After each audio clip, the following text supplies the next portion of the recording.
సింహం వారికి గనక చూసుకున్నట్లయితే శుక్రకేతువుల రాశిలో ఉన్నారు. మరియు మీకు అష్టమంలో ఉండేటువంటి శని వక్రిస్తున్నాడు. ఈ రాశిలో ఉండేటువంటి శుక్రకేతువులు ఆగస్టు 2వ తేదీ నుంచి 2లోకి శుక్రుడు వెళ్ళి నీచపడతాడు.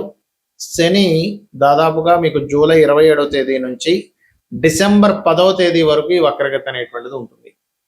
మరి దీనివల్ల కలిగే ఫలితాలు ఏమిటి? మీరు ఏ దేవతారాధన చేయాలి, ఎటువంటి విషయాలు మీరు జాగ్రత్తగా ఉండాలి, మరియు అదేవిధంగా మీ జన్మజాతకంలో కనుక ఏదైనా గ్రహం వక్రిస్తే దానివల్ల కలిగే ఫలితాలు ఏమిటి అనేటువంటి అంశాలు చెప్తుంది. నేనైనప్పటికీ చెప్పిస్తుంది సాక్షాత్ లలితా అమ్మవారిగా భావిస్తూ ఆ లలితాంబిక అమ్మవారి యొక్క అనుగ్రహం మీకు పరిపూర్ణంగా కలగాలని మనస్ఫూర్తి కోరుకుంటూ, ఇక్కడ గమనించినట్లయితే శుక్రుడు 2వ భావంలో నీచపడుతున్నాడు ఆగస్టు 2 నుంచి. కానీ దానికంటే ముందు శుక్రకేతువులు రాశిలో ఉన్నందుకు కొంచెం ఏదో తెలియని విరక్తి, ఏదో తెలియని వైరాగ్యం అనేటువంటి మనం వెంటాడుతూ ఉంటుంది. శుక్రుడు 2లో ఉన్నందుకు కొంచెం ఈ శుక్రగ్రహం వలన ధనభావంలో ఉన్నందుకు కొద్దిగా మీరు ఏదైతే ప్రయత్నం చేస్తూ ఉంటారో ఫైనాన్షియల్ రిలేటెడ్ మ్యాటర్స్ విషయంలో, కొంచెం కుటుంబ సభ్యుల విషయంలో, అందులో ముఖ్యంగా చేసేటువంటి జాబ్ సంబంధించిన విషయంలో, ఎందుకంటే అష్టమంలో ఉండే గ్రహం వక్రించి శని రాహు వైపు వెళ్తున్నాడు కాబట్టి ఇది కొంచెం ఈ కుటుంబ సభ్యులు ధన సంబంధించిన విషయాల మీద దీని ఎఫెక్ట్ చూపిస్తూ ఉంటుంది. కాకపోతే వివాహ సంబంధాలు కుదుర్చుకుందాం అనుకునేటువంటి వారికి విదేశీ సంబంధాలు కుదరడానికి ఆస్కారం ఎక్కువగా ఉంటుంది. కాకపోతే కుటుంబంలోకి ఒక జీవిత భాగస్వామిని తెచ్చుకోవడం కాబట్టి వివాహం అనేటువంటిది నన్ను అడిగితే ఆగస్టు ఎండింగ్ తర్వాతకే వివాహం చేసుకోవడం మంచిది. అదేవిధంగా మీ యొక్క జీవిత భాగస్వామికి కూడా ఎప్పటి నుంచో ఉద్యోగం కోసం చేసే ప్రయత్నం ఫలిస్తుంది. కాకపోతే ఈ శుక్రకేతువులు రాశిలో ఉన్నందుకు నవగ్రహాల్లో ముఖ్యంగా శుక్రకేతు శని రాహు గ్రహాల దగ్గర దీపారాధన చేస్తూ ఉండండి. శనివారాలు, మంగళవారాలు, శుక్రవారాలు. మరి మీరు నిత్యము చేయవలసింది కాలభైరవుడి యొక్క అష్టకం చేసుకోండి. దానివల్ల ఏమవుతుందంటే తీసుకునే నిర్ణయాలు ఎప్పుడైతే శని వక్రించి సప్తమం వైపు వెళ్తున్నాడో ఇది కొంచెం సామాజికంగా లేదా పార్ట్నర్స్తో తీసుకునే నిర్ణయాలు, జీవిత భాగస్వామికి సంబంధించిన విషయంలో నిర్ణయాలు తీసుకునే విషయంలో మనకు ఒక మాయలా కమ్ముతూ ఉంటుంది. దానివల్ల ఏంటంటే మనం ఏదో మనం కరెక్ట్ చేస్తున్నాం అనుకుంటుంటాం, కానీ అది రాంగ్ స్టెప్ పడుతూ ఉంటుంది. కాబట్టి ఈ విషయంలో జాగ్రత్తగా ఉండండి. కాలభైరవుడి యొక్క అష్టకం చేసుకోండి, అన్ని విధాలా బాగుంటుంది. మనకి వక్రగతి అనేటువంటిది ఏమిటి అని చెప్పి చూసుకున్నట్లయితే, ఒక గ్రహం వక్రించినప్పుడు మీరు జన్మనెత్తారు అంటే ఇది పాస్ట్ లైఫ్ కర్మ బ్యాలెన్స్ ఉన్నటువంటి దాన్ని క్లియర్ చేసుకోవడానికి మనిషి జన్మనెత్తాడు అనేటువంటిది అర్థం. భృగునందనాడి అనేటువంటి గ్రంథాల్లో ఉన్నటువంటి అంశాలు ఇప్పుడు నేను చెప్పబోయేది. భృగునాడి అంటారు దీన్ని, భృగునందనాడి అంటారు, భృగునాడి అంటారు. అయితే దీనికి ఆర్జీరావు గారని మనకి తమిళనాడులో బాగా ఫేమస్. అతను లేరు, శివైక్యం చెందారు. అతను దాన్ని ప్రాచుర్యంలోకి తీసుకొచ్చారు. దానికి లగ్నంతో సంబంధం లేకుండా గ్రహాలు మన ఛానల్స్లో కూడా కొన్ని చార్ట్స్ మీద అనాలిసిస్ చేశానండి. అయితే ఈ గ్రహాల యొక్క కదలికల్ని బట్టి గ్రహం ఏ స్థితిలో ఉంది, ఏ అవస్థలో ఉందనే దాన్ని బట్టి చెప్తూ ఉంటాం. అయితే ఒక గ్రహం వక్రించినప్పుడు మీరు జన్మించారు, ఉదాహరణకి శని తీసుకుందాం. మీ లగ్నం నుంచి ఎన్నో అధిపతి అనేటువంటిది పర్సనల్ చార్ట్లో చూసుకోవాలి. ఎన్నో అధిపతి చెంది మేషం అయితే 10, 11 అధిపతి ఉంటాడు. వృషభం అయితే 9, 10, మిథునం అయితే 8, 9, కర్కాటకం అయితే 7, 8 ఇలా మారుతూ ఉంటుంది కదా. అలాగా ఎవరికైనా జన్మజాతకంలో మీ పర్సనల్ చార్ట్లో శని కనుక వక్రి రెట్రో అని ఉంటుంది ఇంగ్లీష్లో. అయితే అలా ఉన్నప్పుడు మీరు అర్థం చేసుకోవాల్సింది ఏంటంటే, మీరు ఉన్న ప్రదేశంలో మీరు ఎంత కెరియర్ పరంగా ఎన్ని ప్రయత్నాలు చేస్తున్నా మీ కెరియర్ ఎదగట్లేదు అంటే మీరు అర్థం చేసుకోవాల్సింది ప్రదేశం మారితే మీ కెరియర్ ఎదుగుతుంది. అయితే ఇక్కడ ఒక చిన్న కండిషన్ ఏమిటంటే, మనం ఇప్పుడు చెప్పుకోబోయేటువంటి గ్రహాల్లో ముఖ్యంగా శని, గురువు, బుధుడు, శుక్రుడు, కుజుడు 5 గ్రహాలే. రవిచంద్రులు ఎప్పుడు వక్రించరు, రాహుకేతువులు అయితే ఎప్పుడు వక్రించే ఉంటాయి. అయితే ఈ 5 గ్రహాల గురించి మనం మాట్లాడుకునేటప్పుడు ఒక చిన్న కండిషన్ అక్కడ ఒకటి చెప్తాం. ఏ భావంలో అయితే శని వక్రించాడో దాని వెనక రాశి ఫలితాలు ఎక్కువగా ఇస్తూ ఉంటాడు. అయితే అది 15 డిగ్రీలు లోపలైతే ఇంకా ఎక్కువ ఫలితాలు ఉంటాయి, 15 డిగ్రీలు దాటితే తక్కువ ఫలితాలు ఉంటాయి. ఇది ప్రధానంగా గుర్తుపెట్టుకోండి ఉన్న రాశిలో వక్రించినప్పుడు. అలాగే 2వ పాయింట్ ఏంటంటే, వెనక రాశి నుంచి అంటే ఉదాహరణకి మిథునంలో ఉండగా వక్రించాడు అనుకున్నాం కాసేపు. వక్రించినప్పుడు మిథునానికి వెనక రాశి ఏంటి? వృషభం అవుతుంది. వృషభము అక్కడి నుంచి కోణస్థానాలు అంటే మకరము, కన్య, ఈ రాశుల్లో ఏ గ్రహాలు ఉన్నాయి అనేటువంటిది చూసుకోవాలి. ఎందుకంటే వక్రించిన శని 159 యాక్సెస్లో ఏ గ్రహాలు ఉన్నాయి ఆ ఎనర్జీస్తో అది పనిచేస్తూ ఉంటుంది. కాబట్టి అక్కడ పాపగ్రహం ఉందా, శుభగ్రహం ఉందా? ఎందుకంటే ఒక్కొక్కసారి మారడం వల్ల కొన్ని ఇబ్బందులు పడతాం కొంతమంది. ఎందుకు? వెనకాతల పాపగ్రహాలు ఉన్నప్పుడు. అలా కాకుండా మారకుండా ఉంటే బాగుంటుంది అన్నప్పుడు ఇక్కడ ఉన్న ప్లేస్లోనే శుభగ్రహం. అంటే ఏంటి, కొన్నిసార్లు ఏమవుతుంది మన లైఫ్లో మంచి అవకాశం వదులుకొని వెళ్ళిపోయాడండి, అక్కడికి వెళ్ళి ఇబ్బంది పడుతున్నారండి అంటారు. లేదా మరి కొంతమందికి అబ్బాయి ఇక్కడ చాలా ఇబ్బంది పడ్డాడండి, వెళ్ళిపోవడం చాలా మంచిదైందని చాలా మంచి అవకాశాలు వచ్చాయంట.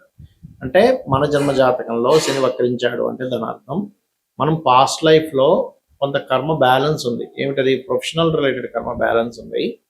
ప్లేస్ చేంజ్ అయితే బాగుంటుంది అనే విషయం మీరు అర్థం చేసుకోవాలి. ఇక జీవుడు విషయం కనుక తీసుకుంటే, అంటే గురుగ్రహం కనుక వక్రించండి మీ జాతకంలో అంటే ఫస్ట్ ఆఫ్ ఆల్ మీరు దాన్ని స్పిరిచువల్గా ఆధ్యాత్మిక సంబంధించిన దేవతా సంబంధించిన బ్యాలెన్స్ ఉన్నారు మీరు.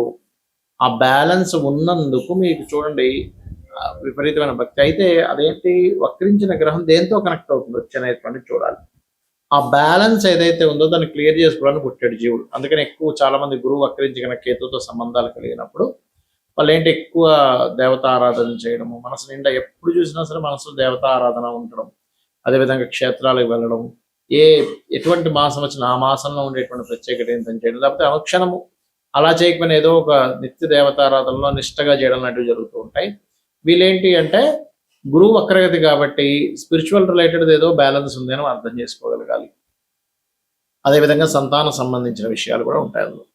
ఇక మూడో విషయం శుక్రుడు కనుక ఎవరికైనా వక్రించాడు అంటే మీరు సిస్టర్స్కి లేకపోతే జీవిత భాగస్వామికి సంథింగ్ బ్యాలెన్స్ ఉన్నారు, అంటే ఏదో కర్మ బ్యాలెన్స్ ఉంది. వివాహ సంబంధించిన విషయంలో వెనక్కి వెళ్తూ ఉంటాయి సంబంధాలు అనుకుంటున్నా కానీ ఆ రకంగా మీకు ఇబ్బంది అనేటువంటిది కలుగుతూ ఉంటుంది.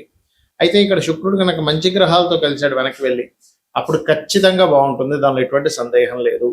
అలా కాకుండా వెనక్కి వెళ్ళి వక్రించినప్పుడు ఆ శుక్రుడు అక్కడ మళ్ళీ పాపగ్రహాలు ఉంటే దానివల్ల ఏమవుతుంది అంటే ఫస్ట్ ఒక మంచి సంబంధం రావాల్సింది మిస్ అయిపోయిందండి, తర్వాత అది మిస్ అయిపోయిందని ఇంకో సంబంధం చేసుకున్నాం ఏదో ఆవేశంలో ఇబ్బంది పడదామని చెప్తూ ఉంటారు ఆ రకంగా. ఇక బుధుడు వక్రిస్తే నాలెడ్జ్ షేర్ చేయాలి. ఎప్పుడైనా బుధుడు కనుక మీ జన్మజాతకంలో వక్రగతిలో ఉన్నాడు అంటే మీరు నాలెడ్జ్ షేర్ చేయడం ద్వారా మీ పూర్వజన్మ కర్మ తగ్గుతుంది, గుర్తుపెట్టుకోండి. వక్రగతి యొక్క ఫలితం ఇది. ఇక అదే విధంగా మరొక విషయం ఏంటంటే ఈ బుధ గ్రహం వక్రగతి వలన ఇంకొక విషయం, కొన్ని సార్లు మనిషి సెటైర్లు వేస్తూ ఉంటాడు ఎక్కువగా. ఒక్కొక్కసారి ఆ సెటైర్స్ వల్ల అవతల వాళ్ళు నవ్వుకోవచ్చు, ఒక్కొక్కసారి అది ఇబ్బందిని ఇవ్వచ్చు. అయితే బుధుడికి వెనక రాసుల్లో ఉండే గ్రహాలు 159 బట్టి మీరు సెటైర్ వేయడం వల్ల అవతల నవ్వుతారా, లేకపోతే అంటే హ్యాపీగా ఫీల్ అవుతారా, ఆ సెటైర్కి జోక్ వేసారని, లేనట్లయితే అదే మీకు ఇబ్బందిని ఇస్తుందా అంటే వెనక రాసుల్లో ఉండే గ్రహాలు డిసైడ్ చేస్తాయి, గుర్తుపెట్టుకోండి. ఇక కుజుడు వక్రగతి చెందాడు అంటే మనం ల్యాండ్స్ తీసుకునే విషయంలో ఖచ్చితంగా జాగ్రత్తగా ఉండాలి. ల్యాండ్స్ కానీ లేకపోతే ఏదైనా ఒక మిషనరీ సంబంధించిన ఒక ఫ్యాక్టరీ తీసుకుంటున్నారు, ఈ యొక్క విషయాల్లో ఖచ్చితంగా జాగ్రత్తను వహించాలి, గుర్తుపెట్టుకోండి. అదేవిధంగా భూములు కొనుగోలు చేసేటప్పుడు మరియు పూర్వీకుల ఆస్తులకు సంబంధించిన విషయంలో, తాతగారు ఆస్తి సంబంధించిన విషయంలో మీకు వస్తుందా పోతుందా. ఇప్పుడు చూడండి వెనక్కి వెళ్ళిపోయింది అనుకున్నాం కానీ మాకు వచ్చిందండి అంటూ ఉంటారు కొంతమంది. ఇంకా మొత్తం పేపర్స్ అని ఏం లేవండి, అక్కడ చూస్తే ల్యాండ్ వేరే వాళ్ళు కబ్జా చేశారు కానీ ఒక కోర్టులో కేసు వేయగానే వచ్చిందండి అంటున్నారు. దాని అర్థం ఏమిటంటే కుజుడు వక్రించి మంచి సంబంధాన్ని కలిగి ఉన్నాడు. అలా కాకుండా వక్రగతి చెంది పాపగ్రహ సంబంధం కలిగితే మీకు ఎట్టి పరిస్థితుల్లో భూమి రాదు. అలాంటప్పుడు కాస్త వారాహి అష్టోత్తరం చేసుకోవడం చేస్తే కూడా మీకు కలిసి వస్తుంది. అంటే దీన్ని బట్టి మనం అర్థం చేసుకోవాల్సింది ఏంటంటే ఒక వ్యక్తి వక్రించి ఉంది, ఒక గ్రహం ఒక జాతకంలో ఉంది అంటే అది పాస్ట్ లైఫ్ కర్మ క్లియర్ చేసుకోవాలని పుడుతున్నాడు. ఇక్కడ మరి ఏ గ్రహం వక్రించలేదు, అప్పుడు ఏదైనా ప్రభావం ఉంటుందా? వక్రించిన నక్షత్రంలో ఏదైనా గ్రహం ఉంటే అది కొంత ప్రభావం ఉంటుంది.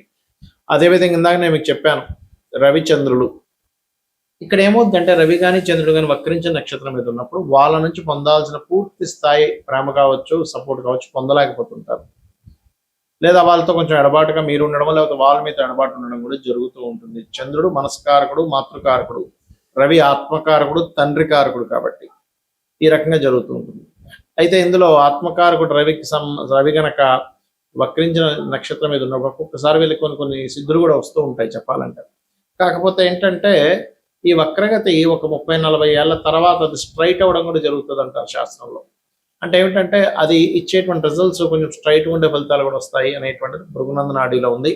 అయితే ఏది ఏమైనప్పటికీ కూడా గుర్తుపెట్టుకోండి, మీ జన్మజాతకంలో కేవలం ఈ ఏల్నాడ్స్ అన్ననో లేకపోతే ఈ సర్పదోషాలు ఇవి కాకుండా మీ పర్సనల్ చార్ట్లు ఎలా ఉందనేటువంటి చూసుకోండి.